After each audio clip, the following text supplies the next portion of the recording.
오늘 본문은 예수님의 비유입니다. 한 주인이 큰 잔치를 배설했습니다. 잔치집에는 사람들이 있어야 되지 않겠습니까?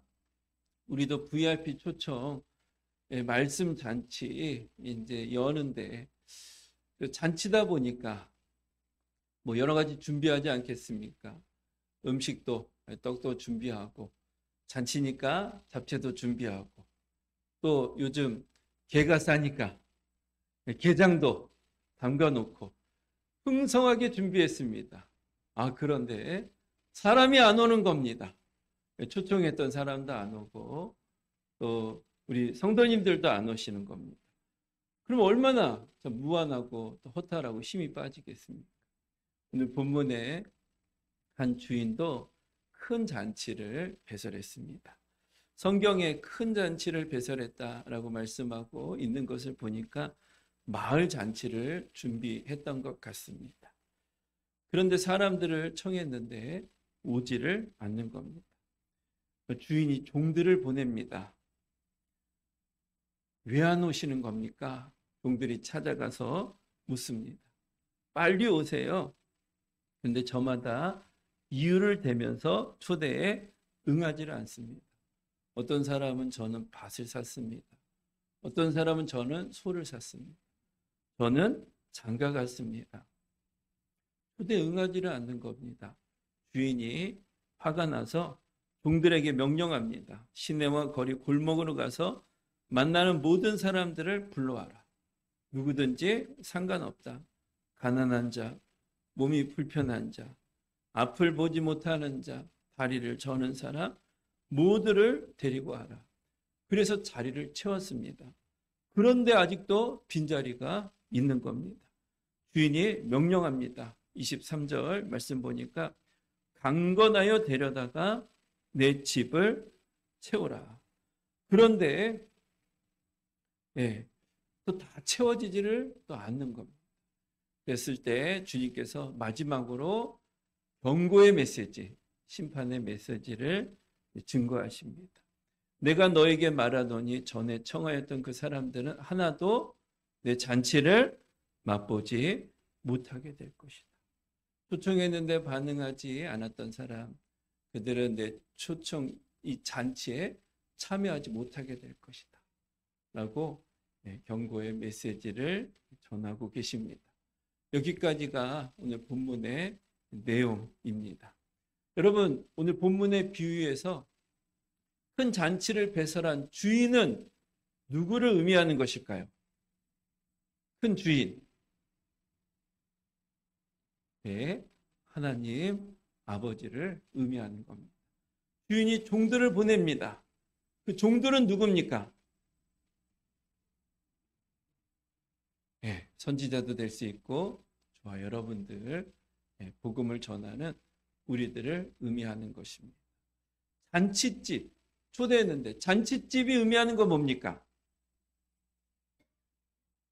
그렇죠? 천국이고 또 교회를 의미하는 것입니다. 끝까지 그 초대에 거절한 사람들이 있습니다. 그 거절한 사람들은 누굴 의미하는 것일까요? 예수님을 믿지 않는 사람이고 또 더 1차적으로는 유대인들을 의미하는 것입니다. 하나님께서 유대인들에게 많은 은혜를 베풀어 주셨거든요. 심지어 예수님까지 오셨거든요. 그런데도 끝까지 그 초청을 거절하는 사람, 유대인들을 의미하는 겁니다. 그들을 향한 경고의 메시지입니다. 오늘 본문의 비유 속에서 몇 가지를 깨닫게 되는데요. 첫 번째는 초청에 거절하는 사람들이 있다는 것을 우리가 알아야 됩니다. 우리 함께 따라해 볼까요? 거절하는 사람들이 있다. 거절하는 사람들이 있다. 16절에 보니까요. 주인이 초청장을 보냈습니다. 이르시되 어떤 사람이 큰 잔치를 베풀고 많은 사람을 청하였더니 이미 초청장을 보낸 겁니다. 매달 며칠 잔치가 있으니까 이때 좀 오십시오.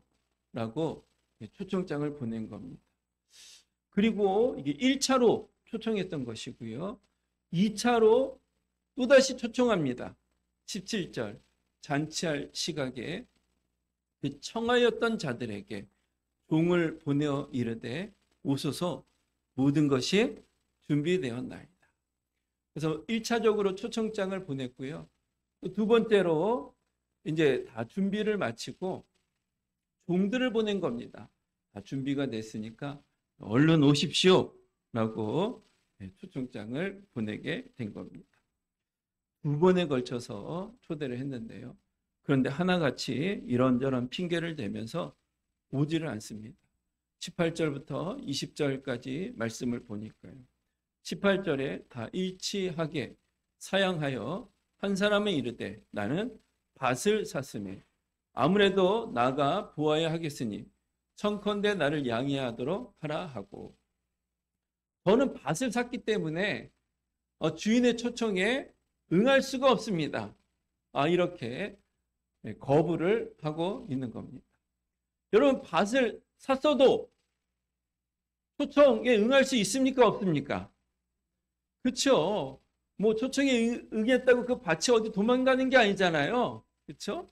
예, 그 밭을 샀기 때문에 나가 봐야 되겠습니다. 한번 보러 가겠습니다. 얘기하는데 밭은요, 사기 전에 보는 겁니까? 사고 난 후에 보는 겁니까? 사기 전에 어떤 밭이 좋은가 보게 되지 않겠습니까?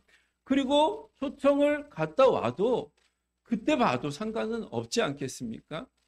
그러니까 핑계를 대면서 그 주인의 초청에 거절하고 있는 것입니다. 19절에 나오는 사람도 나는 소 5겨리를 샀으며, 이 겨리가요, 이 소들을 이렇게 묶어서 두 쌍을 연결해서 끄는, 그래서 땅도 파고 하는 그것이 겨리라고 합니다. 그러니까 소 5쌍을 이제 사게 된 것이죠. 그것을 시험하러 가니 청하건대 나를 양해하도록 하라. 이것도 마찬가지입니다. 잔치집에 갔다 온 다음에 해도 됩니까? 안 됩니까? 해도 되죠. 그리고 사기 전에 테스트를 해야지, 사고 난 후에 테스트를 하는 경우는 없지 않겠습니까? 그래서 소 5쌍, 어떤 소를 살 것인가? 같이 파악한 다음에 소를 사는 것이지. 다 산 다음에 그 시험할 이유가 없게 되지 않겠습니까? 마찬가지로 핑계를 대고 있는 겁니다. 20절에 나는 장가 들었으니 가지 못하겠노라. 여러분, 장가 들면 밥도 안 먹습니까? 직장 안 갑니까? 잔치하러 갔다 오면 안 됩니까? 아무리 아내가 사랑스러워도 그렇지, 잔치집 갔다 올 수 있잖아요. 그리고 본인 혼인식을 치를 때 잔치를 벌이고 손님을 또 초대하지 않았겠습니까? 근데 마찬가지로 핑계를 대면서 초청에 거부를 하고 있는 것입니다. 말씀드렸던 것처럼 1차적으로는 유대인들을 의미합니다. 이스라엘 백성들, 하나님께서 선택해 주셨습니다. 구약에 아브라함, 이삭, 야곱 12지파 이스라엘 백성들을 선택해 주셨어요. 많은 은혜를 베풀어 주셨습니다. 광야 속에서도 보호해 주셨고, 그들이 잘못된 길로 벗어날 때에는 선지자를 보내주셔서 하나님의 말씀으로 깨닫게 해 주셨습니다. 모세에게 십계명을 주셔서 이스라엘 백성들이 하나님을 어떻게 섬겨야 되는지에 대해서 말씀도 해주셨고, 또 이스라엘 백성들 하나님께 큰 선물 받은 것 중에 하나가 성전입니다. 성전에 나가서 기도하고 하나님 예배하고 은혜 받을 수 있도록 축복을 허락해 주셨습니다. 그래도 안 믿으니까 누굴 보내주셨어요? 예수님 보내주셨잖아요. 예수님께서 오셔서 바람과 바다를 잠잠케 해주시고, 또 질병을 고쳐주시고, 심지어 죽은 자를 살리셨던 예수님인데, 유대인들이 끝까지 예수님을 부인하고 하나님을 배반하며 예수님을 믿지 않는 자리까지 나아가고 있었던 겁니다. 지금도 마찬가지. 지금도 유대인들 가운데 예수님을 믿는 사람들은 한 1%에서 2% 정도밖에 되지 않는다고 합니다. 그렇게 하나님이 사랑해 주시고 복음을 전했는데도 불구하고 거절하는 사람들이 있는 겁니다. 여러분, 복음을 전했을 때 거절하는 사람들이 있다는 것을 우리가 알아야 됩니다. 멀리서 볼 것도 없습니다. 저도 마찬가지예요. 저도 하나님께서 여러 번 마음을 두드려 주셨는데 부모님을 통해서 또 두드리시고 친구를 통해서 또 두드리시고 주변의 환경과 상황을 통해서도 두드리실 때가 굉장히 많이 있었습니다. 그런데 그 예수님의 초청을 거부할 때가 너무나도 많이 있었습니다. 복음을 전해도 거절하는 사람들이 있다는 것을 우리가 알아야 됩니다. 한 목사님께서 교회 안에서 제자 양육을 하셨다고 합니다. 3년 동안 제자 양육 코스를 만들고 양육을 열심히 하셨습니다. 그래서 한 성도님이 1단계, 2단계, 3단계 다 마쳤어요. 목사님이 기대하는 것이 있지 않겠습니까?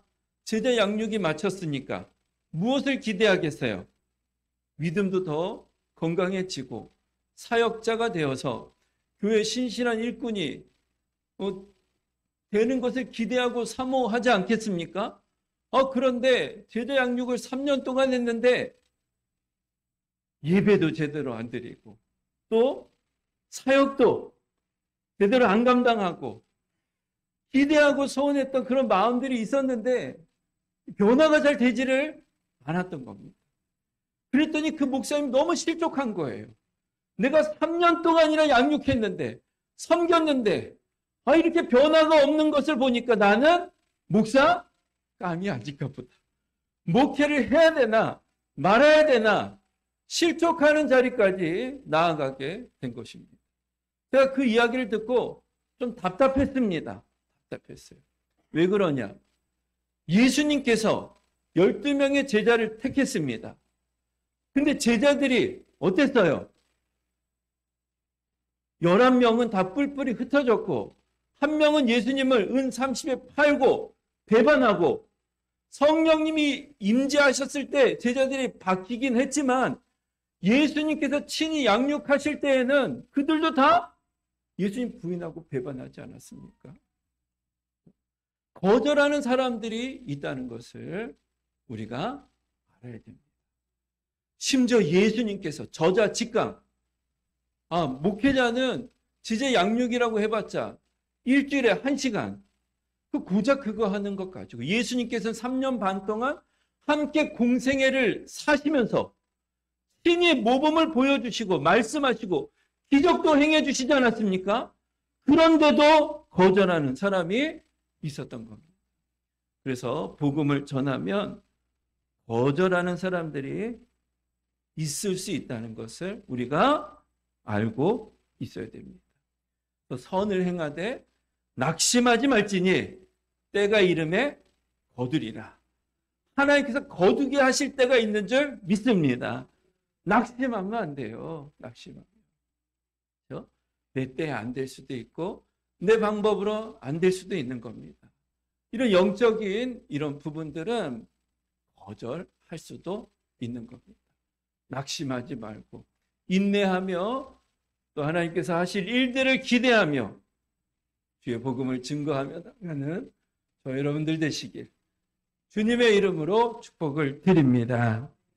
오늘 비유를 통해서 깨닫게 되는 두 번째는요. 누가 초청에 응할지 우리는 알지를 못한다는 겁니다. 땅을 산 사람, 소를 산 사람, 장가간 사람, 주인의 초청에 거절했습니다. 이 사람들은요, 그래도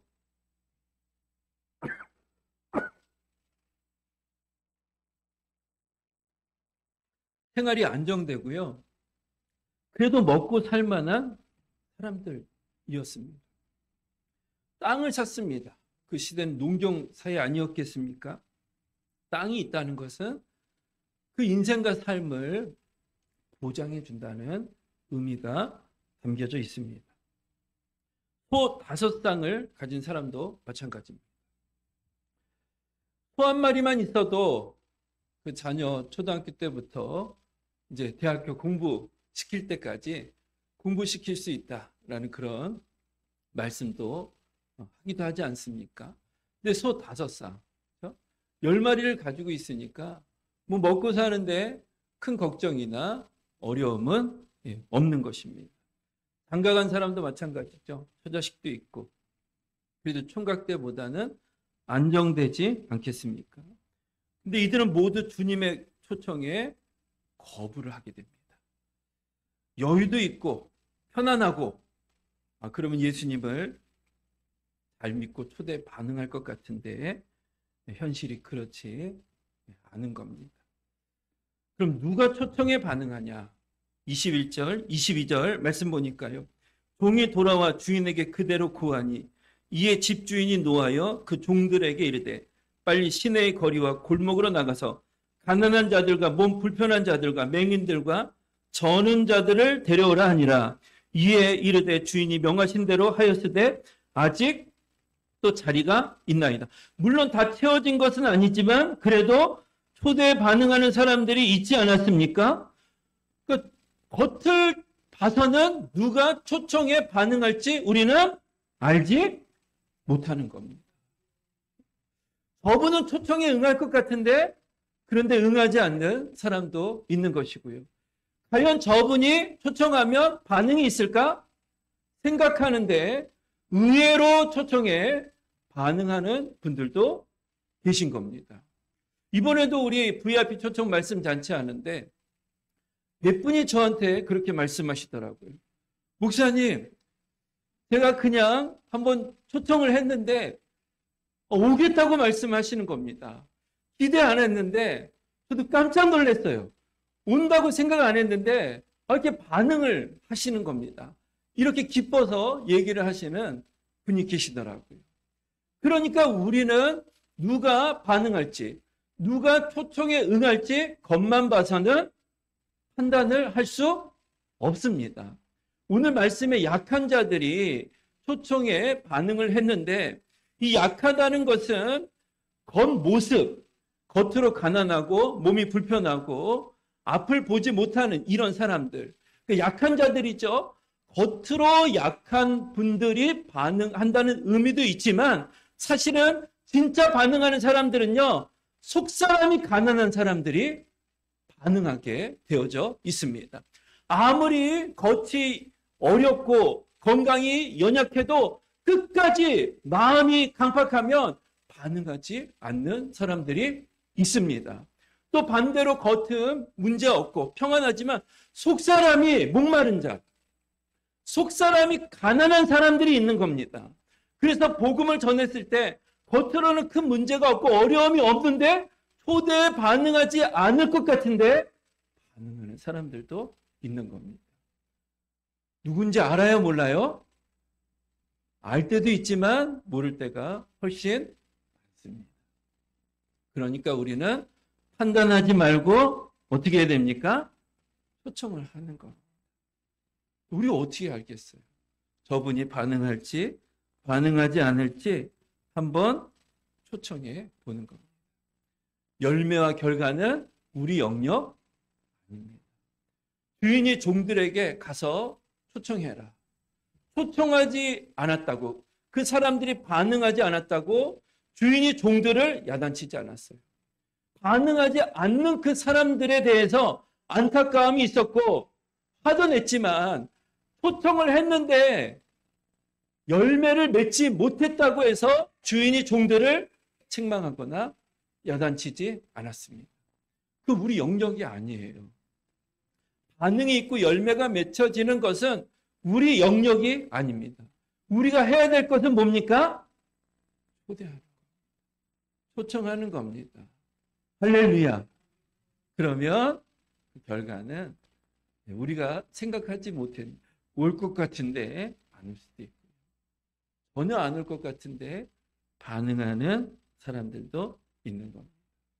그래서 디모데후서 4장 2절 말씀, 너는 말씀을 전파하라.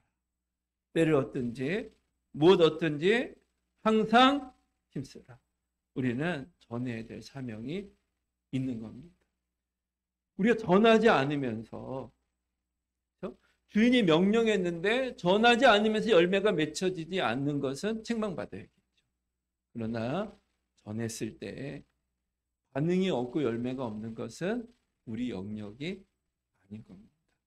하나님께서 우리에게 말씀하실 때 때를 어떤지 못 어떤지 나는 말씀을 전파. 결과는 하나님께 맡기고 또 우리가 또 복음 증거해서 정말 하나님께서 또 이렇게 일하시는구나. 정말 생각하지도 않았는데 이런 방법으로 또 반응을 하나님께서 허락해 주시는 거예요. 이런 은혜와 간증들이 있는 2주간 남았지만 2주 안에도 하나님이 하시면 놀라운 역사가 일어나게 되는 줄 믿습니다. 믿습니다. 그 증거하고 감당하는 여러분들 되시길 주님의 이름으로 축복을 드립니다. 오늘 비유를 통해서 깨닫게 될 세 번째는요. 강건하여 집을 채워야 한다는 겁니다. 함께 따라해 볼까요? 강건하여 채우라. 강건하여 채우라. 23절 말씀 보니까 주인이 종에게 이르되 길과 산 울타리가로 나가서 사람을 강건하여 데려다가 내 집을 채우라. 그래서 강건하라라는 것은요. 멱살을 붙잡고 손을 비틀어서 데려오라는 게 아닙니다. 강구하고 설득하고 그 초청을 받아들일 수 있도록 눈물로 호소하라는 겁니다. 그래서 강건하여 우리 집을 채웁시다. 목사님이 설교했다고 멱살 붙들고 가서 손 비틀고 그리고 막 VIP 모시고 오면 안 됩니다. 그 경찰서에 제가 끌려갈지도 몰라요. 강건하라는 것은요. 기도해서 설득하고 권면도 하고 눈물로 호소하면서 격려해주고 위로하면서 포기하지 말고 그렇게 물론 열매는 결과는 몰라요. 그러나 그 자세 우리들이 가지고 있어야 될 자세는 정말 설득하고 또 권면하고 기도하며 눈물로 호소하면서 이렇게 강건해서 주의 복음을 전해야 된다 말씀하고 계신 겁니다.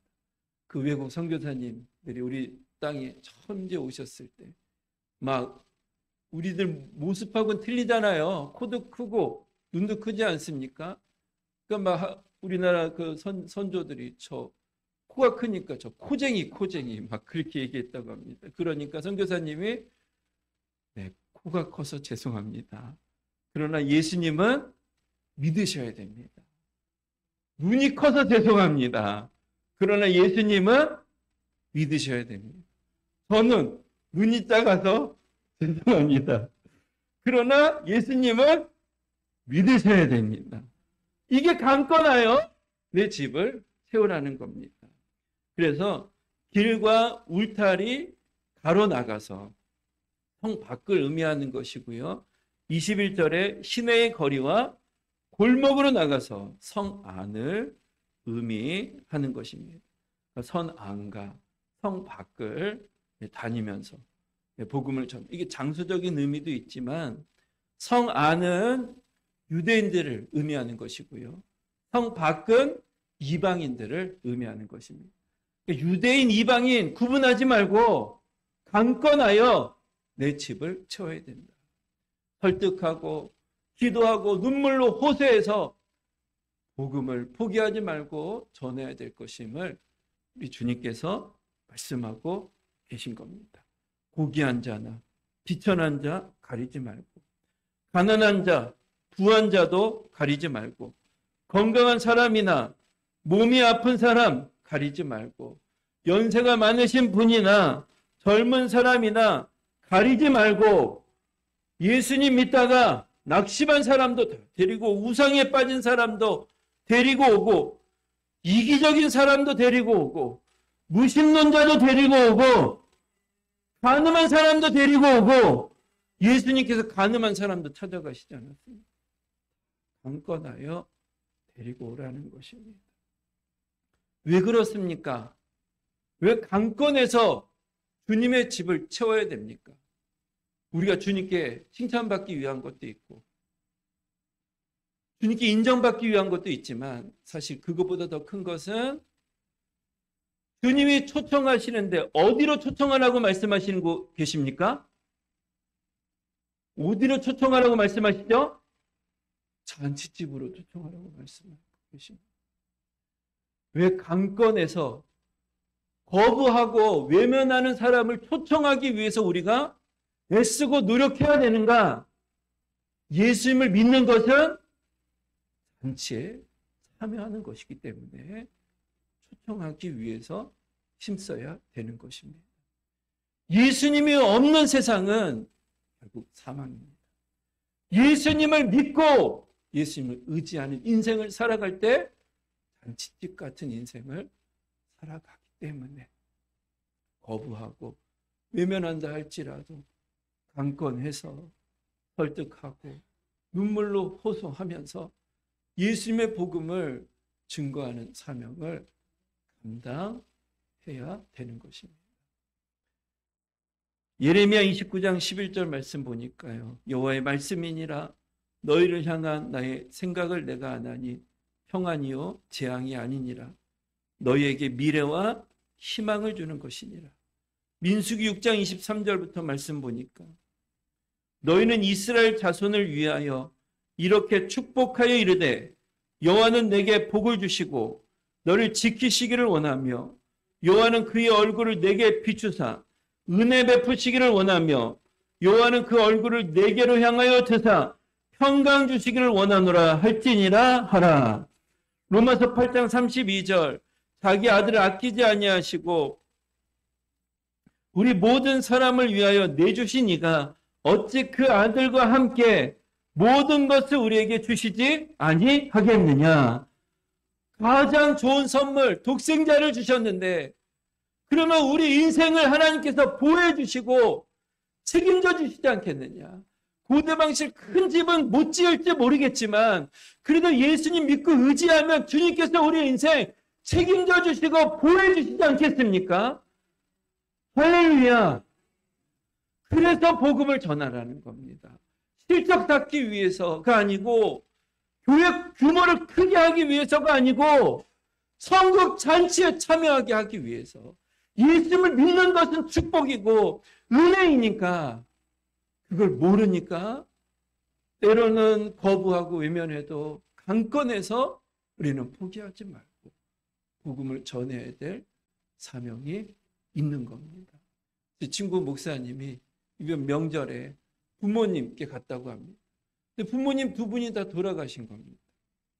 그래서 낙골, 화장해서 낙골을 나란히 이렇게 모시고 있던 겁니다. 어머니는 예수님을 잘 믿으셨다고 합니다. 또 어머니 얼굴을 보는데 그 목사님 마음속에 평안이 있고 위로가 있고 기쁨이 있고 소망이 있잖아요. 영원한 하나님 나라 천국의 소망. 그 마음속에 하나님의 은혜가 너무 참 감사하고 좋았는데 안타깝게도 아버지는 예수님을 믿지 않으셨다는 거예요. 그럼 어떻게 되겠어요? 죽고 난 후에는 우리가 예수님 믿지 못하잖아요. 그 옆에 계신 아버지의 모습을 보니까 마음이 눌리고 평강을 잃어버리게 되고 어둠과 절망이 그 목사님을 쪼여매는 그런 안타까운 느낌을 받게 되었다고 간증하시더라고요. 예수님 없이 우리가 어떻게 이 땅에서 잔치 같은 인생 살아가고 영원한 하나님 나라 속에서 우리가 어떻게 안식할 수 있겠습니까? 그래서 강건해서 예수님의 복음을 증거하고 강건해서 내 집을 채우라 말씀하십니다. 이 말씀은 꼭 저런 생각이 듭니다. 갑자기 밥을 먹다 옆에 있는 사람이 기절해서 쓰러졌어요. 호흡을 잘 못합니다. 그럼 어떻게 해야 됩니까? 119 신고도 해야 되지만 어떻게 해야 됩니까? 인공 호흡을 해야 되잖아요. 심폐소생술을 해야 되잖아요. 그거와 비슷하다. 잘 모르니까 점점 숨이 가파라지고 몸이 점점 더 쇠약해져 가고 그렇게 옆에 사람이 그러고 있는데 우리가 그냥 가만히 있으면 되겠습니까? 어떻게든 강권적으로 숨을 쉴 수 있도록 도와주고 또 힘이 되어주고 격려하고 복음을 전해줘야 되지 않겠습니까? 그런데 또 그런 생각도 들더라고요. 과연 내 옆에 밥을 먹다 누가 쓰러지면 내가 심폐소생술을 할 수 있을까? TV로는 봤는데, 인터넷으로는 봤는데 과연 할 수 있을까? 잘 못할 것 같아요. 한 번도 안 해봤기 때문에, 해본 적이 없기 때문에 어디를 눌러야 될지도 모르고 잘 못할 것 같습니다. 그래서 우리가 한 번씩 하는 겁니다. 생각만으로 할 수 있는 게 아닙니다. 많이 안다고 할 수 있는 게 아닙니다. 이렇게 복음을 증거하는 잔치를 열고 한번 전하기 위해서 노력해 보는 겁니다. 그러면 하나님께서 정말 생각지도 못한 방법으로 일하시는 것들도 경험하게 돼요. 정말 때가 아니니까 그렇게 끝까지 거부하는 분들도 있구나. 이렇게 좀 열심히 애달게 했는데 또 실족하게 만드는 사람도 있구나.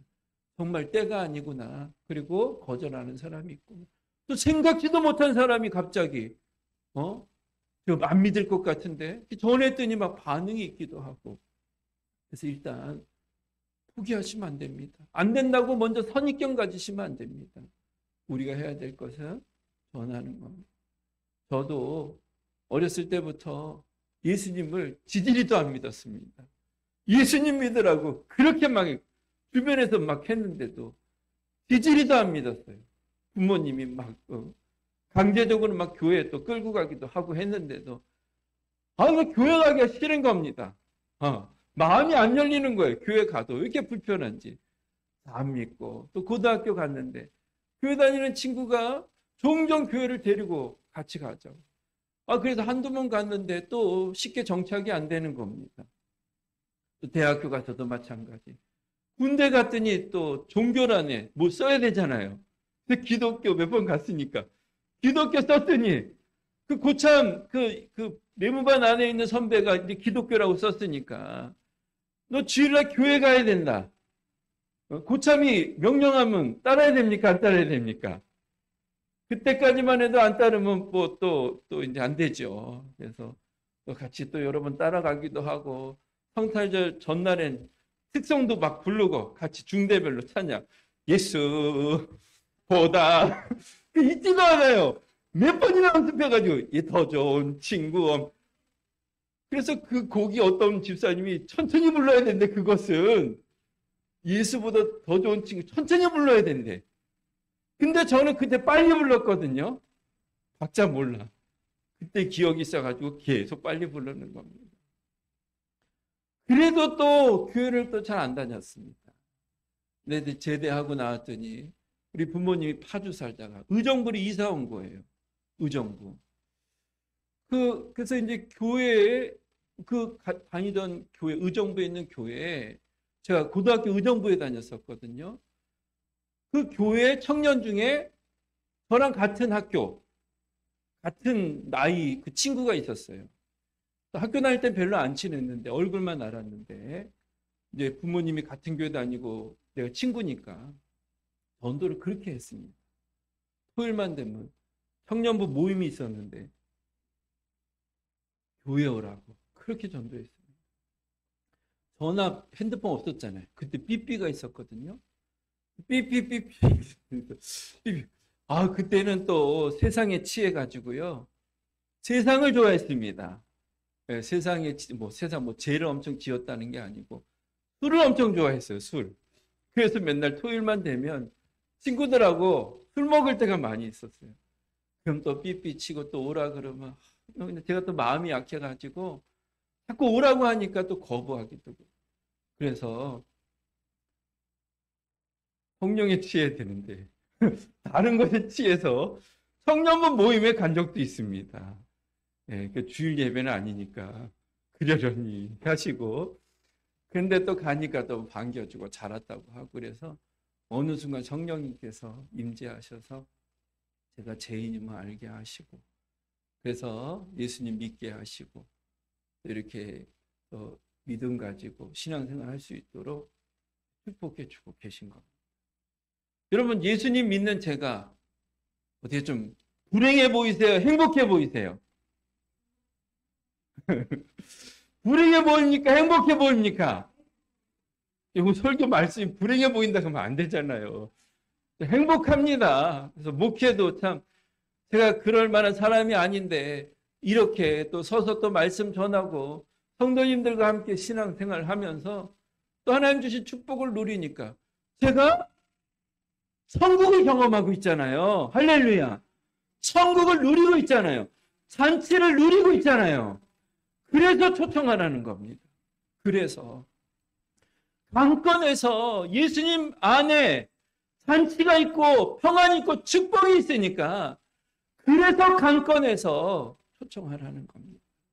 실적 쌓기 위한 것도 아니고 뭐 영혼 구원했다고 내가 인정받고 그러기 위해서가 아니고 그래야 그 영혼이 잔치에 참여할 수 있기 때문에 예수님께서 강권에서 내 집을 채우라 말씀하고 있는 겁니다. 그래서 저 여러분들에게 주신 이 하나님의 또 이런 참 귀한 축복에 그런 부담스럽게만 생각하지 마시고 축복의 시간이다. 은혜의 시간이다 생각하시고 결과까지 너무 스트레스 받지 마시고 그러나 전해야 될 책임은 우리들에게 있는 겁니다. 우리에게 맡겨주신 겁니다. 잔치집에 우리의 귀한 영혼을 초청합니다. 생각하시고 이렇게 또 주의 복음 들고 나아가는 저 여러분들 되시길 예수님의 이름으로 축복을 드립니다. 네. 할렐루야. 예수님 안에 잔치가 있습니다. 네. 옆을 보세요. 잔치집 같이 보이십니까? 네, 잔치집 같이 보이셔야지. 잔치집 같이. 네. 네. 그냥 막 인상 쓰고 예수님 믿으면 너같이 될 것처럼 내가 예수님 못 믿겠다 그러면 되겠어요? 얼굴은 막 그냥 인상 빠락빠락 쓰면서 예수 복음 전하면 누가 반응하겠습니까? 그래서 우리 잔치집 같은 모습으로 또 주님 안에서 생활하시면서 이렇게 주의 복음 증거하고 또 정말 천국 잔치를 이 땅에서 경험하는 귀한 시간들 되길 예수님의 이름으로 축복을 드립니다.